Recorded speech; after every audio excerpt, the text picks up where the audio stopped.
नमस्कार, मी पंजाब डक। आज आहे 30 सप्टेंबर 2025। 30 सप्टेंबर 1 ऑक्टोबर 2 आणि 3च्या दरम्यान राज्यात 4 दिवस चांगलं सूर्यदर्शन राहणार आहे, म्हणून हा अंदाज लक्षात द्यायचा।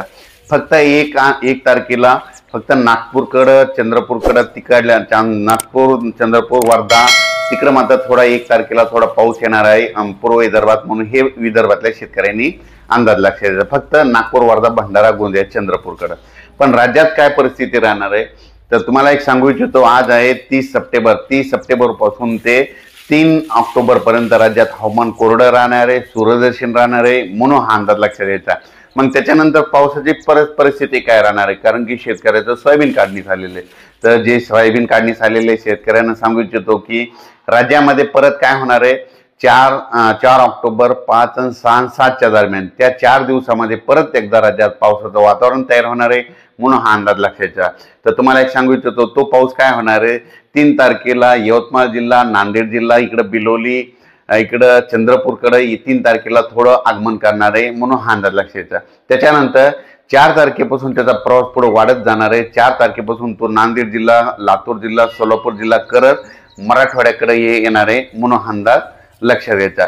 त्याच्यानंतर 4 पासून ते 7 तारखेपर्यंत राज्यात विदर्भ, पूर्व विदर्भ, पश्चिम विदर्भ, दक्षिण महाराष्ट्र, उत्तर महाराष्ट्र आणि कोकणपट्टी, खानदेश सगळीकडे हा पाऊस तुम्हाला एक सांगू इच्छितो की नांदेड जिल्हा, हिंगोली जिल्हा, यवतमाळ जिल्हा, परभणी जिल्हा, लातूर जिल्हा, धाराशिव जिल्हा, बीड जिल्हा, जालना जिल्हा, हिंगोली जिल्हा, इकडे बुलढाणा जिल्हा, अकोला, अमरावती, वर्धा, नागपूर, भंडारा, गोंदिया, त्याच्यानंतर बुलढाणा जिल्हा, त्याच्यानंतर संभाजीनगर, अहिल्यानगर, त्याच्यानंतर पुण्याहून त्याच्यानंतर इकडं मुंबईहून त्याच्यानंतर सांगू इच्छितो की नंदुरबार, धुळे, जळगाव, नाशिक हा पाऊस काय होणार आहे 4 तारखेपासून ते 7 तारखेच्या दरम्यान पडणार आहे, म्हणून हा अंदाज लक्षात। काही भागात थोडा जास्त राहील, काही भागात कमी राहणार आहे, पण खूप काही एवढा मोठा नसणार आहे, म्हणून हा अंदाज लक्षात। पण तरी पण 4 ते 7च्या दरम्यान जे पाऊस पडणार आहे काही जिल्ह्यात मात्र जोराचा पडणार आहे, म्हणून हा अंदाज शेतकऱ्यांनी लक्षात द्यायचा। त्याच्यानंतर 8 ऑक्टोबरला मात्र चांगलं सूर्यदर्शन होणार आहे, म्हणून हे लक्षात। आणि शेतकऱ्याला एक मी म्हणत असतो ना की पाऊस निघून जाणार हे कशाने ओळखायचं, तर निसर्ग संकेत देतं की आज देखील औंढा तालुक्यामध्ये बऱ्याच ठिकाणी जाळेधुई दिसली।